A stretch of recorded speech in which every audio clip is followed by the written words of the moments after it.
Oi amigos, quem fala é o Doug Badger. Muita coisa tem acontecido no noticiário recentemente e concluí que deveríamos ter uma atualização profética das notícias outra vez.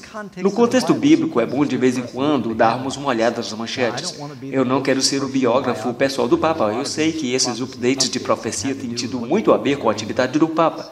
Mas esse Papa jesuíta tem estado muito ocupado nos últimos 18 meses, que é virtualmente qualquer Papa. Pois aqui estão algumas coisas que têm acontecido na primeira parte do mês de junho e penso que são muito significativas. Sabe, a Bíblia nos diz que antes que venha o fim, antes que Jesus venha, que haverá uma confederação que vai reunir católicos, protestantes e o espiritismo. E vemos essas coisas acontecendo nos noticiários nesse exato momento, por exemplo.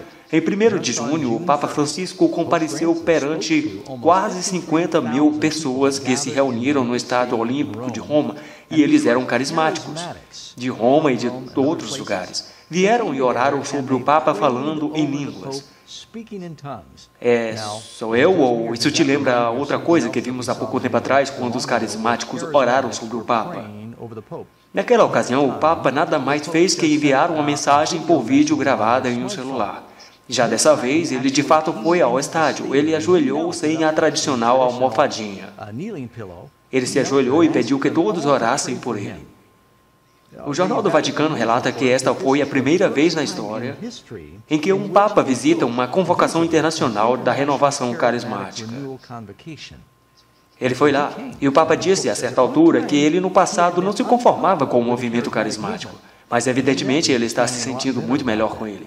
Não se esqueça, os carismáticos envolvem cristãos protestantes e cristãos católicos que estão unidos por sua adoração conjunta com glossolalia ou falar em línguas. Expressões estáticas que chamam de linguagem da oração. Isso virtualmente foi desconhecido e não praticado pelos cristãos pelo menos nos últimos 1900 anos. A Bíblia nos diz que haverá uma união de protestantes, espiritismo, catolicismo. E eu acredito que o espiritismo, em parte, tem a ver com este blá blá blá babilônico que está tomando conta de muitos cultos cristãos. Isso foi uma coisa que aconteceu. Agora, é interessante que lá, presente nessa reunião, foi um contingente de 15 membros, uma delegação de líderes religiosos dos Estados Unidos. E entre eles estava o pastor Joe Osteen, que faz parte deste grupo de 50 mil carismáticos orando pelo Papa. Para os que não sabem, Joel Osteen é conhecido pastor da mega igreja de Houston, Texas. Com milhares de membros, a assembleia no estádio aconteceu no dia 1º de junho. Mas então, no dia 5 de junho, esta delegação de 15 membros, representando líderes religiosos e políticos dos Estados Unidos, se reuniram no Vaticano com o Papa em uma audiência privada. Após um encontro pessoal com o Papa e outros no Vaticano, Joel Osteen disse: "Foi uma grande honra representar os pastores da América no encontro com o Pontífice. Não creio que Joel Osteen possa afirmar que ele representa todos esses pastores dos Estados Unidos, porque acho que as pessoas se esqueceram no que consiste o vasto abismo de diferenças entre o que creem os católicos e o que os protestantes deveriam acreditar. Sabe, os Estados Unidos tradicionalmente foram um refúgio de valores protestantes. E esse país foi uma fortaleza de segurança para esses ideais cristãos. Mas pouco a pouco tudo isso está sofrendo erosão, amigos. Diz Apocalipse capítulo 13, que a segunda besta do Apocalipse, que nós queremos ser nos Estados Unidos, e que se levanta da terra com 2 chifres como um de cordeiro, mas fala como um dragão, mais cedo ou mais tarde fará uma imagem à primeira besta, que recebeu a ferida mortal, mas que foi curada, e todo mundo se maravilha. Nós estamos presenciando agora como todo mundo se maravilha, e você pode ver na própria arquitetura dos Estados Unidos como pouco a pouco, veja aí um monumento de Washington e o obelisco, que está no Vaticano, compare a cúpula do Capitólio com o domo do Vaticano. A olho nu você pode perceber os Estados Unidos lentamente fazendo uma imagem à besta. E agora você vê que estamos pondo de lado os valores que antigamente separavam esses dois grandes continentes filosoficamente. E tudo está se amalgamando agora para a preparação para a consolidação final. E como se nosso Papa jesuíta não estivesse ocupado o suficiente, poucos dias depois ele teve um encontro especial no Vaticano, onde o presidente Shimon Peres, de Israel, e o presidente Mohamed Abbas, da Palestina, compareceram no Vaticano. E não somente eles, mas também Bartolomeu, o patriarca da Igreja Ortodoxa. Que imagem é essa? Todos indo ao Vaticano para falar sobre paz. Isso nos lembra daquele verso da Bíblia. Quando disserem paz, paz, então virá uma destruição repentina. O Papa, em um só ano, se colocou numa posição em que ele mundialmente é uma espécie de porta-voz da paz.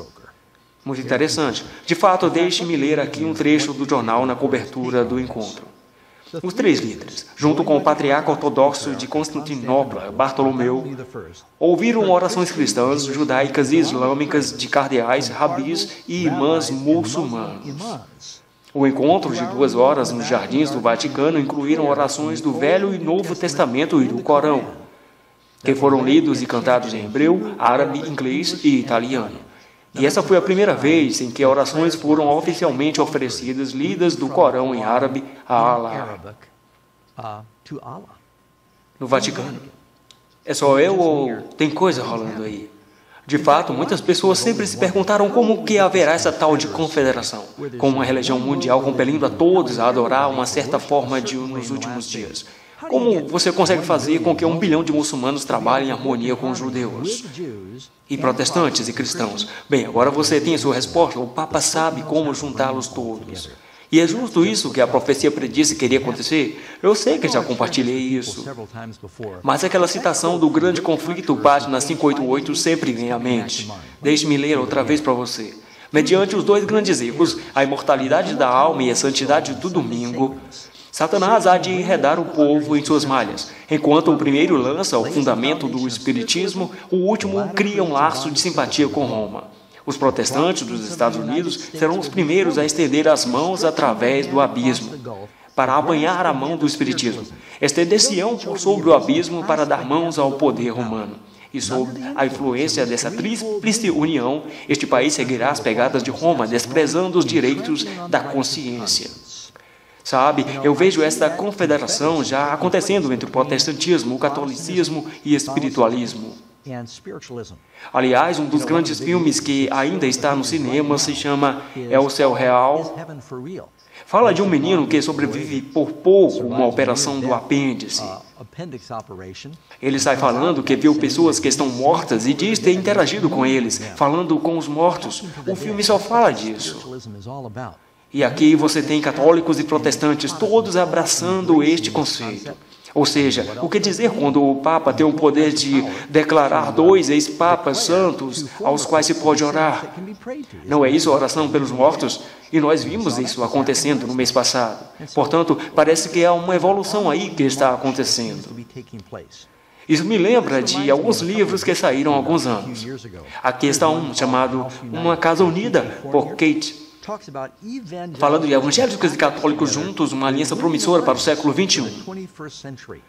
Nesse livro, na verdade, em todo ele, tem no preâmbulo um documento interessante que foi preparado para o 3º milênio, chamado de Evangélicos e Católicos Juntos, a missão cristã no 3º milênio. Este documento extenso foi assinado por centenas de líderes cristãos. Muitas pessoas se esqueceram disso. Aconteceu em 94, mas mapearam seus planos para os que católicos, carismáticos e evangélicos trabalhassem juntos para criar uma confederação que mudasse a sociedade. E sabe, estão seguindo esse plano exatamente como predisseram queriam. Outra vez você pode achar isso online. Se chama Evangélicos e Católicos Juntos, a missão cristã do 3º milênio. Entre as coisas das quais fala é que não devemos ser proselitadores ou evangelizar crentes de outras religiões. Católicos, em particular, não desejam que os protestantes evangelizem seus adeptos, pois os que assinaram concordam com isso. Eles também creem que deveríamos usar o poder civil no governo para reforçar certos valores morais. Provavelmente há áreas em que eu concordo com isso, mas isso será utilizado eventualmente para dizer que os poderes legais serão usados para nos dizer quando, onde e que dia orar. Além disso, outro livro que saiu no mesmo período é um livro de coautoria de Charles Colson. Eu conheço, gente fina. Evangélicos e católicos rumo a uma missão comum juntos. E ele diz que uma das coisas que está unindo os evangélicos e católicos é nosso estilo de adoração em comum. Deixe-me ler uma pequena citação aqui, Eudus. De forma mais geral, o alastramento do movimento carismático por músicas, orações e estilos de adoração, que se estende muito além dos círculos carismáticos, teve um grande papel em reduzir as barreiras entre católicos e evangélicos. Aqui está outra citação desse livro, O Evangelismo Cooperativo de Billy Graham, em que todas as igrejas de uma região são convidadas a partilhar, é uma delas.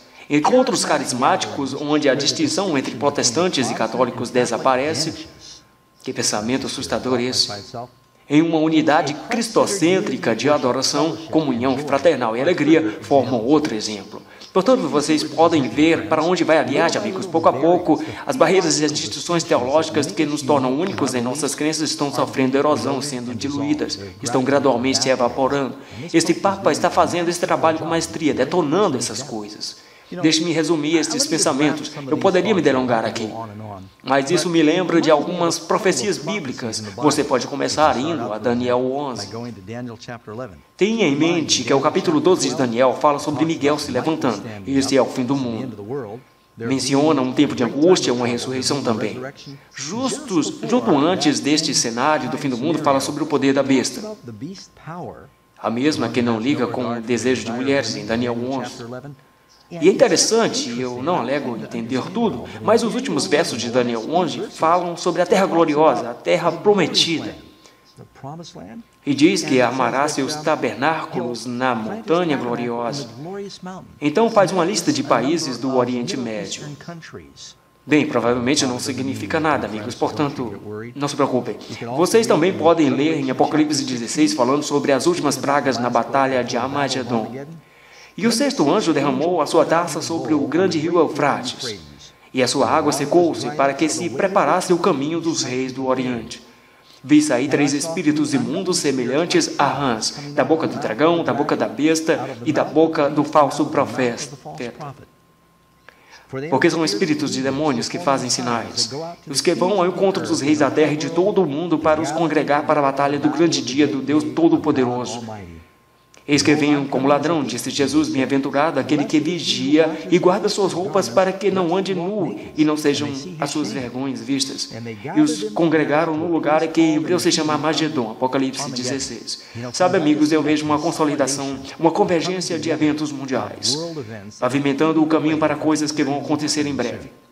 E toda essa notoriedade recente do Papa está acontecendo com um transfundo de um sino, que vem aí no mês de outubro, desde-me ler do site oficial católico.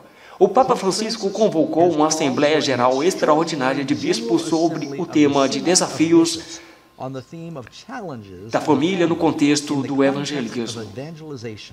O Vaticano anunciou que este sínodo, que acontecerá no Vaticano de 5 a 19 de outubro de 2014, é um meio pelo qual o Santo Pai deseja continuar a reflexão e a jornada de toda a Igreja com a participação de líderes de todas as partes do mundo. Este será um tempo em que vão se reunir e falar sobre a dinâmica da família. Sem dúvida, vão falar sobre problemas com o homossexualismo e como este se relaciona com a definição de casamento. Estarão falando sobre aborto e o antecipo, que vão falar sobre a importância da adoração do domingo para unir a família. Fique de olho, amigos, porque eu creio que muitas coisas estão se desenvolvendo agora. Ao nós vermos a confluência de todos esses eventos, e olha que mesmo os autores seculares inclinam-se na cadeira, maravilhados sobre quão ocupado este Papa tem estado colocando-se no meio do palco em assuntos de religião e política. E é exatamente o que a profecia disse que iria acontecer. Ele tem que estar numa posição em que possa criar uma confederação de poderes seculares, para que o mundo possa olhar para ele em busca de respostas. Sabe, nesse momento, se houver alguma calamidade no mundo, se houver uma quebra financeira, se houver um tremendo de um desastre natural, quem você acha que, no mundo inteiro, tem se posicionado para ser aquele a que todos vão olhar em busca de respostas? E lhe dará uma boa medida de credibilidade, especialmente se as pessoas estiverem com medo por causa de uma catástrofe ou desastre financeiro. E sua ênfase em oração é maravilhosa. Mas é isso exatamente o que eu sempre esperava como seria o mundo justamente antes do tempo do fim. Isso é importante. Se você não entende o porquê dessa importância, precisa assistir esse vídeo que produzimos recentemente chamado de Apocalipse, a Noiva, a Besta e Babilônia. Você pode fazer o download do iTunes, baixar da Amazon, está em todos os principais canais de venda. E você pode visitar o site revelationministerial.com. Precisamos estar orando, e se há algo na sua vida que te faz despreparado, você precisa ficar de bem com Deus já.